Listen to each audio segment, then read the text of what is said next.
আসসালামু আলাইকুম। ডক্টর মিজানুর রহমান আজারি শুধু একটা মাত্র পোস্ট করছে আর কি। আর তারুণ্যের প্রথম ভোট ন্যায় ও ইনসাফের পক্ষে হোক।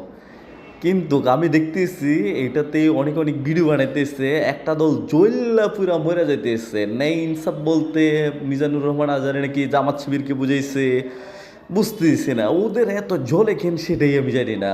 কয়টা আপনাদের সাথে আমি স্ক্রিনশটটা শেয়ার করবো নিয়ে। বেসিক্যালি ওরা জইলা পুরা ছারখার হয়ে যেতেছে। ওদের একটাই কথা শুধু, কি কেন ডক্টর মিজানুর রহমান আজারি একটা দলের হয়ে কথা বলল। আসলে বেসিক্যালি মিজানুর রহমান আজারি একটা দল নিয়ে কথা বলে নাই, উনি জাস্ট শুধু বলছে তারুণ্যের প্রথম ভোট ন্যায় ও ইনসাফের পক্ষে হোক। এইটা বলার পরে মিজানুর রহমান আজহারিকে যেভাবে করে না ট্যাগ দিতেছে, জামাতের লোক, জামাতের গুপ্ত, এই সেই। হারি আল্লাহ, কি আর বলবো, কিছু আর বলার নাই।